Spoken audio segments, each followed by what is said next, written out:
नमस्ते बच्चों, कक्षा 10 विषय गणित और अपनी प्रश्नावली चल रही है सर्कल में अपने 12.4 के जो क्वेश्चन है 4 तक वो हल कर चुके हैं और 5वां क्वेश्चन अपने हल करना है। तो 5वां क्वेश्चन क्या दे रखा है, अपने को दे रखा है कि ABCD कोई चक्रीय चतुर्भुज है और AD और समांतर है BC। तो सबसे पहले अपने क्या करेंगे, डायग्राम बनाएंगे। तो डायग्राम बनाने के लिए ये अपने सबसे पहले सर्कल बनाया। सर्कल बनाने के बाद अपने इसमें ABCD क्या है, चक्रीय चतुर्भुज को बनाते हैं। तो ABCD इसके विकिरण मिला दिए। अब देखो इसने क्या कहा है, अपने को एक बात कही है कि AD समांतर है BC की, कि AD क्या है, समांतर है BC के। ये दोनों समांतर हैं और इनको ये एक तिर्क रेखा काट रही है। ये एक तिर्क रेखा जो काट रही है, फिर ये दोनों कोण क्या होंगे, बराबर होंगे, क्योंकि ये क्या है, एकांतर कोण है। कि कोण ACB बराबर होगा कोण ACB CAD के। तो दोनों को क्या मान सकते हैं, अपने x मान सकते हैं। ये दोनों क्या होंगे, x, ये भी x होगा, ये भी x होगा। और दूसरी बात अपने इसकी बात करें, इस एक ही चाप की, तो ये दोनों क्या है, एक ही चाप पर बने कोण है। फिर कि जो कोण है DBC बराबर होगा कोण CAD के। DBC कोण बराबर होगा इसके, क्योंकि ये क्या है, एक ही खंड में बने कोण है, एक ही खंड में बने कोण है। ये क्या है, एक ही वर्तखंड में बने कोण है। इसी तरह ये CAD और ये दोनों आगे बराबर, क्योंकि ये एकांतर कोण है। अब देखो कोण CAD, कोण BDA, कोण CAD, कोण CAD और कोण है, देखो कोण CAD, कोण BDA, ये दोनों क्या होंगे, बराबर होंगे। ये दोनों, यहाँ से ये वाला x है तो ये वाला x होगा। क्यों होगा, क्योंकि ये त्रिज्या है, यहाँ से लेकर ये भी त्रिज्या, ये भी त्रिज्या, ये दोनों क्या है, बराबर हो गए। तो इनके समूह कोण बराबर होंगे, क्योंकि ये समद्विबाहु त्रिभुज हो गया। तो ये समीकरण नंबर 1। फिर CAB बराबर होगा कोण BDC के, ये समीकरण नंबर 2। CAB, ये वाला कोण CAB और BDC, ये एक ही वर्तखंड में बने कोण है। एक ही वृत्तखंड में, मतलब BC चाप पर ही ये बन रहा है, उसी चाप पर ये बन रहा है, ये दोनों बराबर होंगे। कि ये y है तो फिर ये भी कितना होगा, y होगा। ठीक है, ये दोनों क्या है, एक ही वर्तखंड में बने कोण है। और ये वाले वो त्रिभुज से लिए हैं, अपने त्रिभुज OADC। ठीक है, समझ में आ गया होगा आपको कि एक ही वर्तखंड में बने समान है और एक ही ये वाला तो त्रिभुज अपने हमेशा ही लेते आ रहे हैं अब तक जितने भी क्वेश्चन किए हैं। फिर क्या करो, इक्वेशन 1 प्लस इक्वेशन क्या कर दो, 2 कर दो। तो CAD प्लस कोण CAB बराबर कोण BDA प्लस कोण BDC। अब देखो CAD CAB, तो ये पूरा कोण क्या बन गया, A बन गया, पूरा कोण बन गया ना। कोण इसको लिख सकते हैं कोण BADB। इसी तरह देखो BDA और BDC, ये पूरा कोण D बन गया। ADC लिख सकते हैं, कोण ADC, चाहे कोण A इक्वल टू कोण D कर दो। तो अपने को प्रूव भी तो क्या करना था, यही करना था। और अपना जो प्रूव करना था वो क्या हो गया, प्रूव्ड हो गया। यही अपने को प्रूव करना था। इसके बाद देखो छठा क्वेश्चन, एक ABCD क्या है, एक चक्रीय चतुर्भुज है।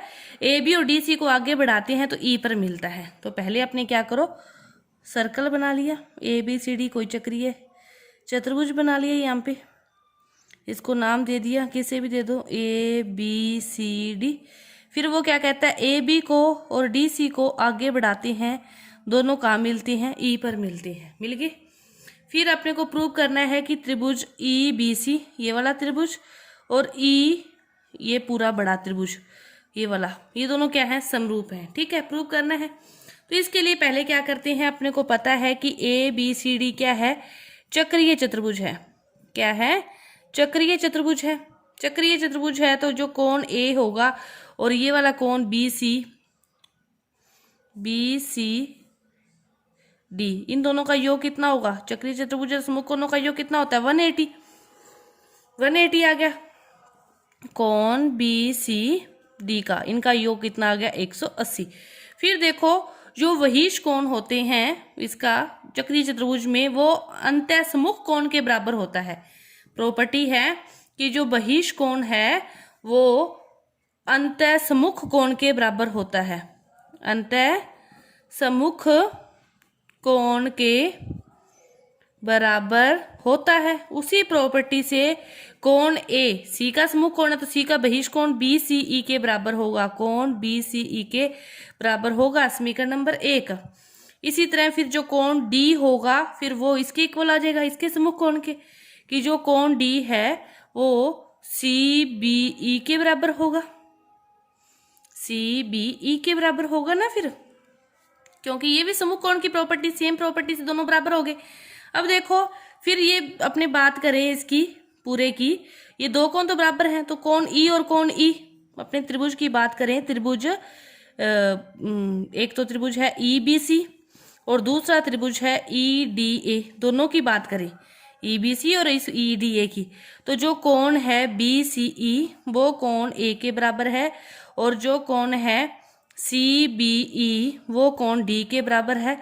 ये दोनों बहिष कोण वाली प्रॉपर्टी से क्या है, बराबर हैं, कि जो बहिष कोण है वो अंतःसम्मुख कोण के बराबर होता है। इसका बहिष कोण इसके सम्मुख कोण के, इसका बहिष कोण इसके सम्मुख कोण के बराबर होगा।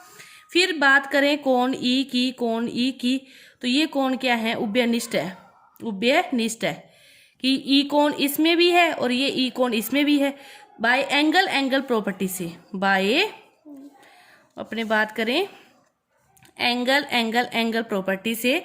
फिर ये त्रिभुज ई बी सी, त्रिभुज ई बी सी समरूप है त्रिभुज ई डी ए के, ई डी ए के, ठीक है, ये क्या हो गए, समरूप हो गए क्योंकि तीनों बराबर आ गए। आपको ये प्रॉपर्टी याद होगी तो इस क्वेश्चन को आप कर सकते हो। इसके बाद देखो क्वेश्चन नंबर 7वां, क्या दे रखा है कि सिद्ध कीजिए कि एक चक्रीय चतुर्भुज के कोनों के समद्विभाजकों द्वारा बनाया गया चतुर्भुज भी चक्रीय चतुर्भुज है, समद्विभाजकों के द्वारा। सबसे पहले क्या बना लो, डायग्राम बना लो, ठीक है, चक्रीय चतुर्भुज बना लो, यहाँ पे बना लिया, ए बी सी डी कहीं भी आपने नाम दे सकते हो। फिर यहाँ से इनके कोनों के जो समद्विभाजक हैं इनके द्वारा बनाया गया, समद्विभाजकों द्वारा बनाया गया चतुर्भुज भी क्या होगा, चक्रीय चतुर्भुज होगा। तो चक्रीय चतुर्भुज किसको प्रूव करना है, इनके कोनों के समद्विभाजकों के द्वारा, जैसे इसको बनाया गया है पी क्यू आर एस, इसको करना है, ठीक है। अब इस कोण को आपने नंबर दे दिया जैसे 1, इसको नंबर 2, इसको नंबर दे दिया 3 और इसको नंबर दे दिया 4। तो देखो क्या करते हैं, सबसे पहले तो ये चक्रीय चतुर्भुज है,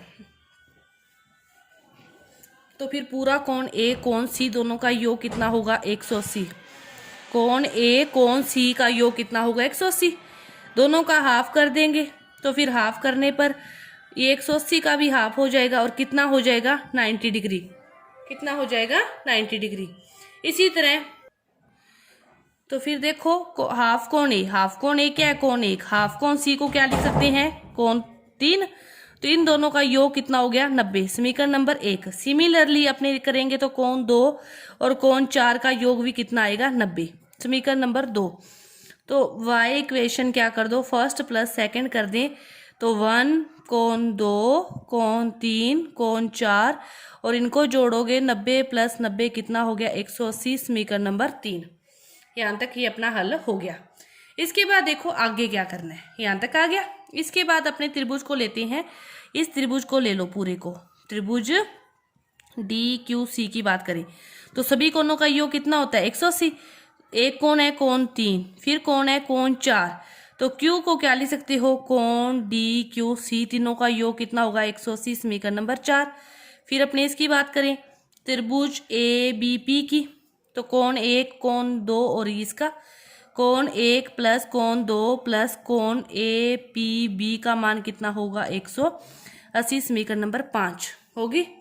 अब क्या करो, इक्वेशन 4 प्लस इक्वेशन 5, तो कोण इधर वाले ये चारों कोण आ जाएंगे ना, कोण 1 कोण 2 कोण 3 कोण 4 प्लस डी क्यू सी कोण ए पी बी और 180 प्लस 180 कितना होगा 360, कितना होगा 360। ठीक है, ये सारी चीज़ों को उधर ले जाओ, ये दोनों इधर पड़े हैं। तो कोण डी क्यू सी, कोण ए पी बी, इधर है 360 और माइनस सारे कोण, कोण 1, कोण 2, कोण 3, कोण 4। और इन सभी की वैल्यू कहाँ से रख सकते हैं? समीकरण नंबर 3 से, इक्वेशन 3 से। क्या हो जाएगा? 360 में से 180 गए तो पीछे क्या बच गया? 180 कि डी क्यू सी का जो मान है ए पी बी, मतलब ये सम्मुख कोणों का योग कितना आ गया कि ए पी बी और डी क्यू सी दोनों सम्मुख कोण है, सम्मुख कोणों का योग कितना आ गया? 180। तो यही अपने को प्रूव करना था फिर कि पी क्यू आर एस के सम्मुख कोणों का योग 180 है। तो इसीलिए पी क्यू आर एस क्या है? एक चक्रीय चतुर्भुज है।